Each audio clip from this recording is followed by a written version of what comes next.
What is going on, Dolphins fans? It is your boy Dillon. I am back with you for another Dolphins with Dillon, and this is going to be my official preview for the upcoming game against the New England Patriots at Gillette Stadium.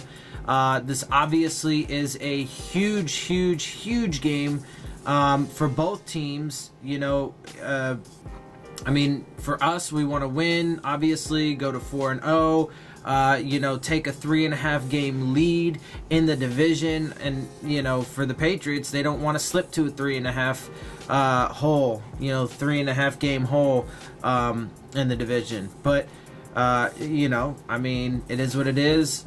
There's gonna be a winner, and one team's got to deal with it. So anyway, like I said, huge game. Before I get into the stats and the discussion, stuff like that, let me go ahead and update you guys on the injury report for this game. It's looking like, for us, as I have previously reported, Chase Allen, linebacker Chase Allen, defensive end Andre Branch, and tight end A.J. Derby are all going to be out. Chase Allen and A.J. Derby both have foot issues, foot problems.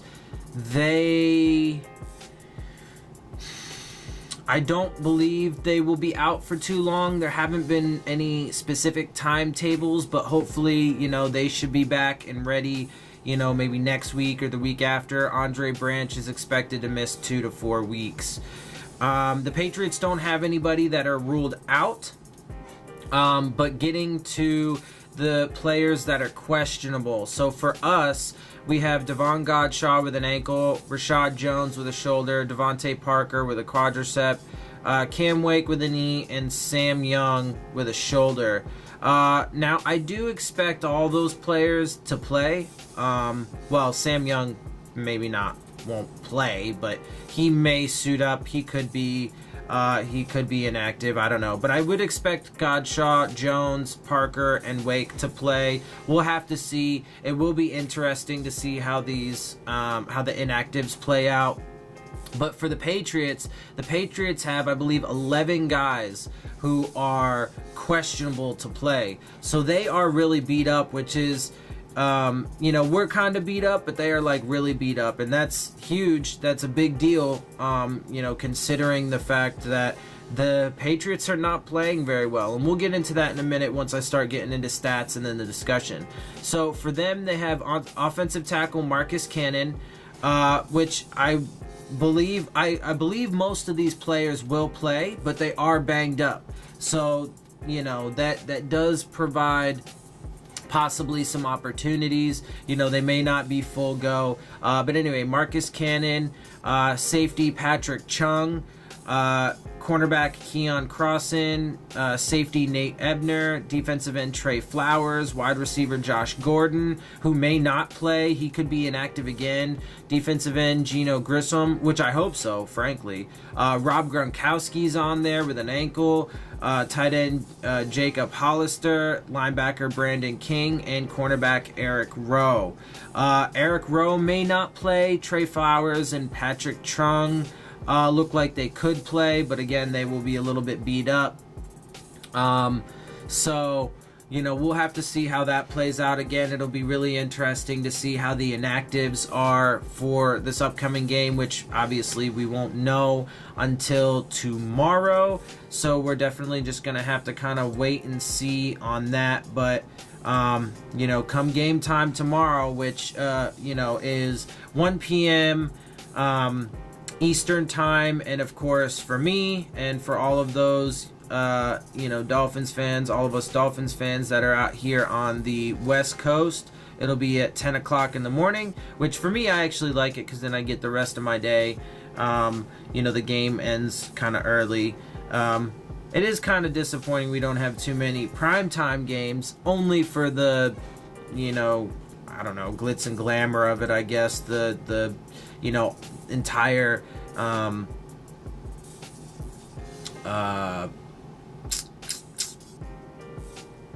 nation. Jesus, I don't know why I kind of blank there for a second. The entire nation is going to be watching and stuff. So, but we do have our Thursday night game against the Texans. So whatever, we'll see. Anyway, so moving on, let's go ahead and start getting into, the stats. I have the stats from the previous games. Obviously, our stats from the previous game, their stats from the previous game. And I've also, now that we're, 3 games in, I have all of our league positions, so where we are in the standings overall in the league. So getting into that, we'll start with that, with the league standings. So points per game, we have 25 points per game, which is currently ranked 11th. New England is at 19, so they are ranked 25th. Yards per game, we have 324, ranked 23rd. They have 300, ranked 25th. Passing yards, we are 225.3 at 19th. They are 202.3 at 26th. Rushing yards, we are 98.7 at 17th, and they are 97.7 at 20th. Points allowed, we are 17.3, which is 6th in the league. They are 25.7, which is 19th. Yards allowed, 377.3, which is 20th. And New England is at 406.3, which is 28th. Pass yards allowed, 288.3, 29th. New England is 263 at 22nd. And rush yards allowed, we've only given up 89 per game at 8th, and they've been giving up 143.3 per game, which is 31st in the league. Okay, so getting into, so real quick, just to point out about that, I mean, obviously, if you look across the board, we have better overall standings in every single category except for passing yards allowed. Every single one. Which obviously bodes well and, plays a factor and part into, why I think we're going to win and stuff like that. So that's part of it.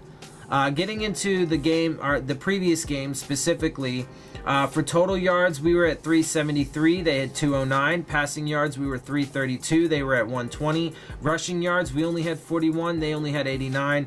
Obviously, for this game, that is going to be a point of emphasis, as we need to get our ground game going a little bit better. But we do have a good opportunity.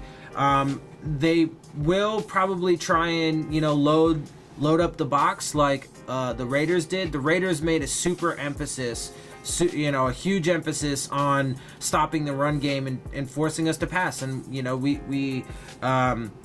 we stepped up and met the challenge or whatever. But we do need to get our ground game going, and I think we will have an opportunity this week to be a little bit better with that, because New England's defense is not just beat up, but they are also slow. And that's going to be one of the key things that I talk about here in a minute, is about New England just being slow as a team. Let's see, yards per play, though, we were 9.6 yards per play, so that's good. They only had 4.4.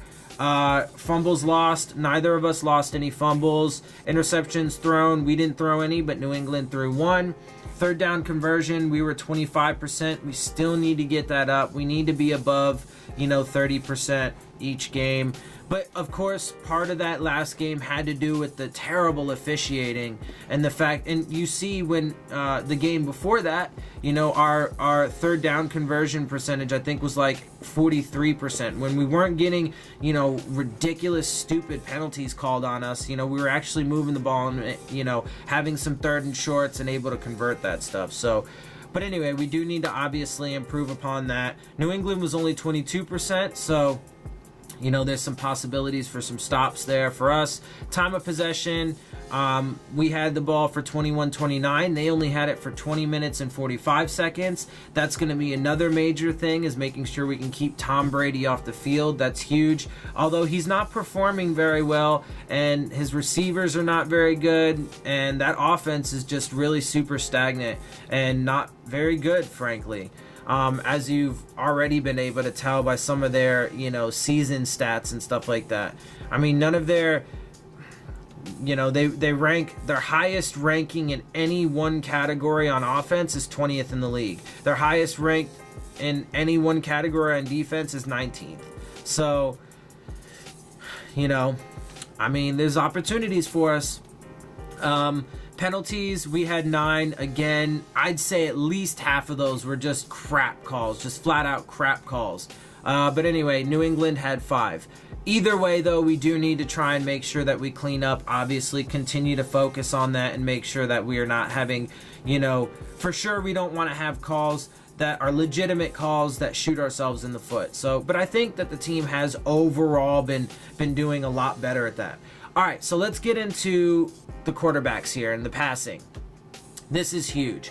So Ryan Tannehill was 17 for 23 last game with a 73.9% completion percentage, 289 yards, 3 touchdowns, 0 interceptions with a 155.3 passer rating. A perfect passer rating is 158.3. So he was 3 points lower than a perfect passer rating for this last game, which was fantastic. And as long as Ryan Tannehill continues to play like he has been playing, then we're going to continue to have the success that we've been having. For the season so far, through 3 games, he's got a 73% completion percentage for 687 yards, 7 touchdowns, 2 interceptions with a 121.8 passer rating.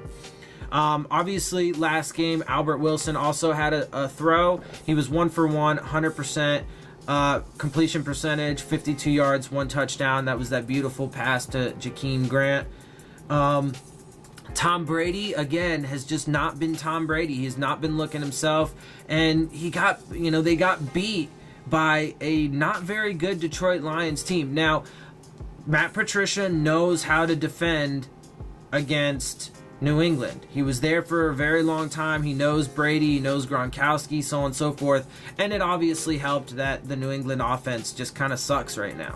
But anyway, the Detroit Lions team, though, is not that good. We are certainly much better than they are. And that's another reason why I feel like we will be able to, go into Foxborough and, pull away the upset.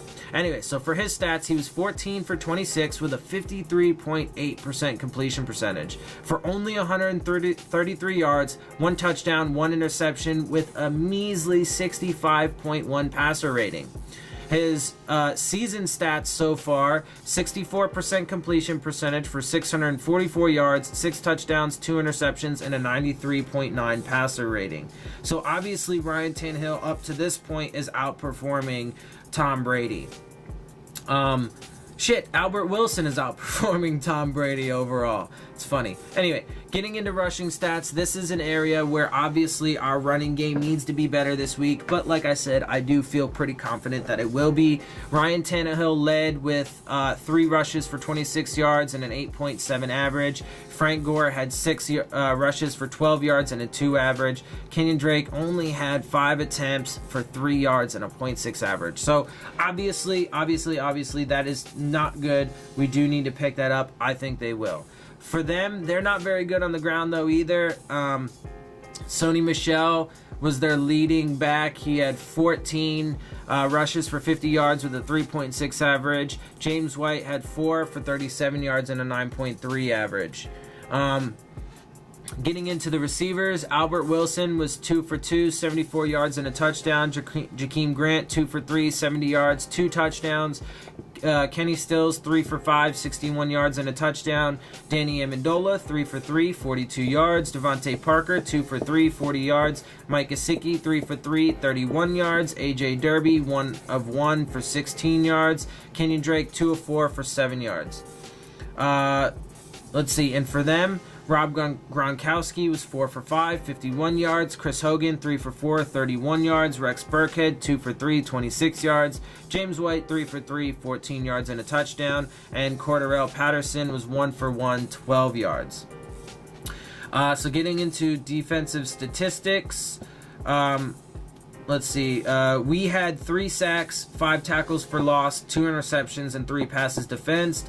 They only had 1 sack, 4 tackles for loss, 1 interception, and 2 passes defensed. So not that much less than us, but if, things like that, though,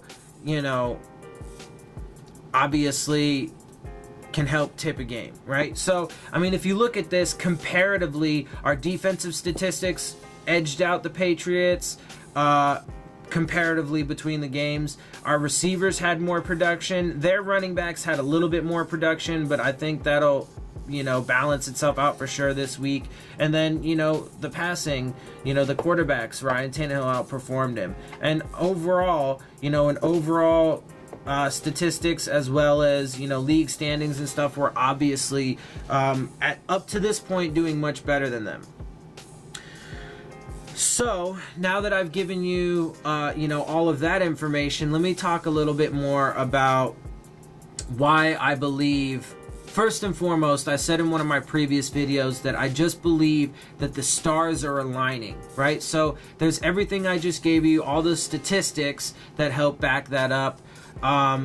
But there's more to it, right? So, like I said, the Patriots are playing very terrible right now. They just do not look like a good football team. Tom Brady does not look like himself.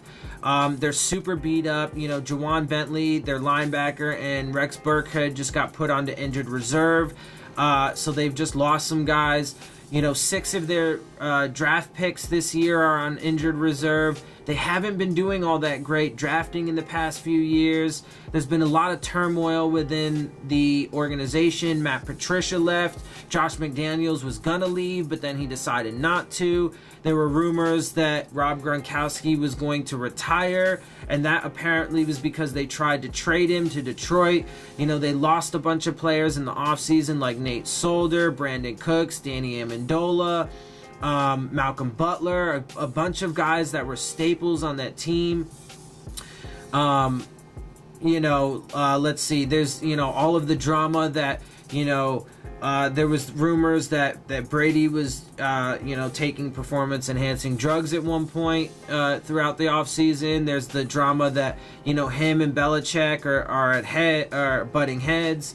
There's just so much. I'm telling you, man, this Patriots team, they're collapsing. They're collapsing, and they're not gonna last very much longer. As everybody. And it's funny though, because the national media feels as if they're overall, from what I've seen, they're relatively split on who's gonna win this game, but they still overall lean towards the Patriots. We're still an underdog. We're a 7.5 point underdog, according to Vegas and stuff like that. So still, overall, the national media does not believe that we are going to win this game, but we are going to go in there. We are going to slap the Patriots in the mouth, as I've said in my previous videos, and we are going to come away with that W, and everybody is going to start, talking about us seriously and give us the attention that we deserve. Now, also, think about this. So let's talk historically a little bit. So it is true that the Patriots are 27-1 against the division at home. Over the past 28 games, we were the last one to beat them. Sure, okay, got it, right? But they don't have. I don't think that they are going to be. I seriously don't think this is going to be a game where they can just, pull out that Patriot magic, I guess. They don't have that same feeling. They're just not a very good football team. There's that. But so more to the alignment of the stars. Let's think about this. 10 years ago was the last time that they lost the division. We won it, right?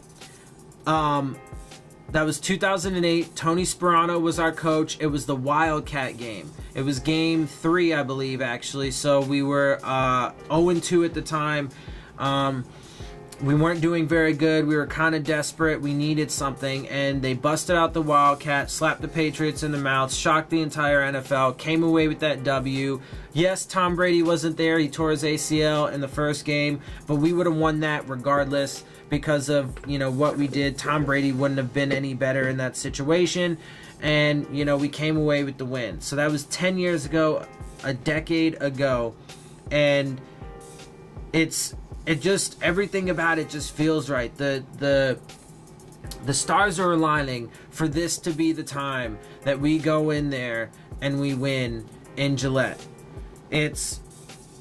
I don't know. It's just everything points, all indicators, all statistics, all, well, for the most part, you know, besides the ones, you know. But see, here's the thing, right? So a lot of people are talking about how, you know, all the Patriots are the Patriots. They always figure it out, and you know, they're 27-1 against the division at home in the past 28 games. Okay, but guess what? Eventually, everything has to come to an end. All of that stuff has to come to an end, right? Brady is now 41. He's not playing very well. The team's not playing very well. Again, all of that turmoil, blah, blah, blah, blah, blah, right? Turnover on the roster, injuries, so on and so forth.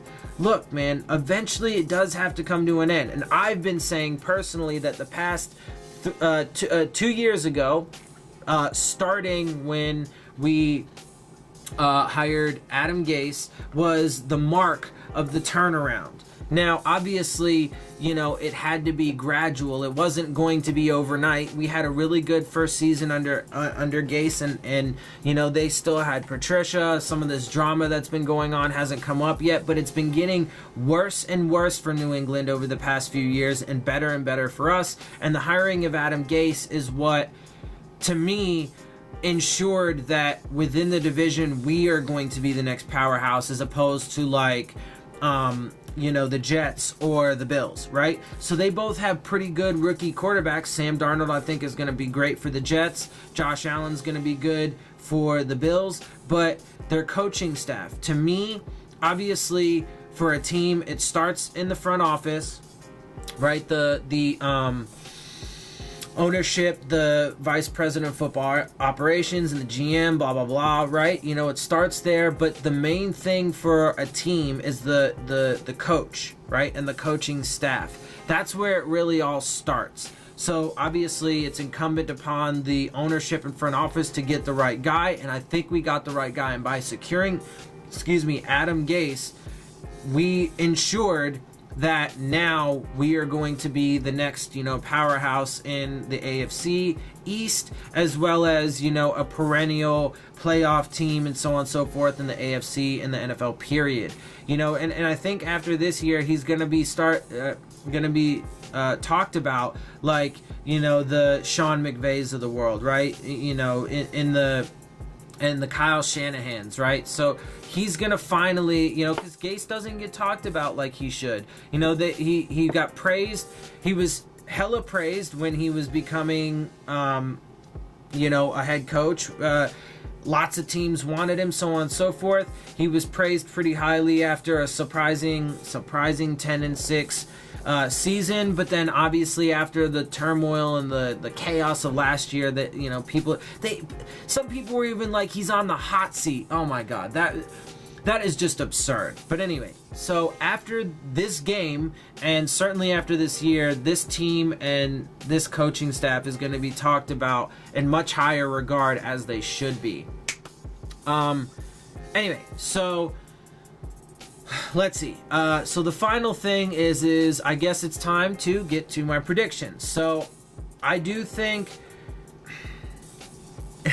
this one's kind of tough, you know, and I've been, as you've noticed in my previous predictions for games, I've been a bit bullish, and I've, you know, predicted that we're gonna, you know, really smack teams in the mouth and come away with, you know, big wins, double-digit wins, so on and so forth. That hasn't exactly happened, but at the same time, you know, I will say that Gase has been a little bit conservative to start the year. He's been getting more and more aggressive as games have gone on. I have been personally a little bit flummoxed and frustrated with some of his play calling, but I do understand, you know, he does want to get, you know, it's been you know, 20 games or whatever, you know, since Ryan Tannehill's played. He wants to kind of start getting him into a rhythm, you know, and he doesn't want to show everything right off the bat, so on and so forth. So I can't totally hate on it. Obviously we're 3-0. He's been making it work, so I can't totally hate on it, but I hope that he continues to get more aggressive and starts to really open up this offense and stuff,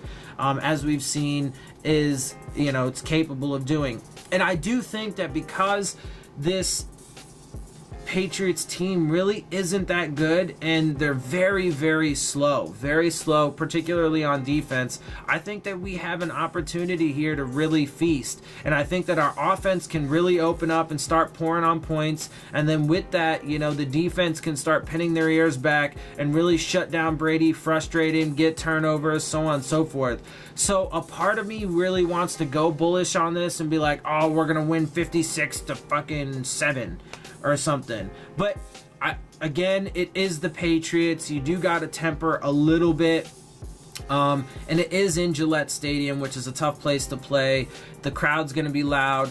So on and so forth. So I am going to be a little bit more conservative with this. I think that we'll have a 28-24 victory over the Patriots in Hard Rock Stadium. I think I think Ryan Tannehill is going to have another game where he's probably around 300 yards. I'm going to say 2 touchdowns. I think we'll end up having 2 rushing touchdowns. I think that we'll get probably... Let's see, I was accurate on my sack count for last game. I said 3, we got 3. Let's say 4. Let's say we get 4 on Brady this week. 4 sacks on Brady. 2 interceptions. I think X is going to pick off Brady. He's been getting better and better. He's got, I think, 7 picks in his last 8 games. And he seems to have, that last game he played against New England, he got 2 picks off Brady. So let's say he gets 1, and I told you last preview game for the Raiders, I'm gonna predict that Minka gets a pick every game until he gets 1. Damn it, the kid needs a pick. He's gonna get a pick. I think Rashad Jones will be back, so he'll be able to, I think we'll have, our best defenders on the field and stuff like that. So it'll give him more of an opportunity. He'll cut a route, and he'll get that pick. Hopefully he takes it to the house, scores for us. So anyway, and like I said, I'm not going to put stat predictions on receivers and running backs and stuff like that. I do think that, the tight ends are going to be a little bit more involved. And I will say, let's say that Gesicki gets one of those touchdown passes from Ryan Tannehill this game. But other than that, I'm not going to be too, crazy about stat predictions, because as we all know, Gase is going to be spreading it around, and it's just going to be impossible to predict, receivers. It's not like we have, sure, Devontae Parker's supposed to be our number 1 guy, but that's not really how our offense works. So anyway, with that said, guys, that is going to be the end of my preview video. I hope you guys enjoyed it. I hope, that this is good content for you. I hope it's got everything that you need. I hope it's thorough enough, but obviously not too long as well.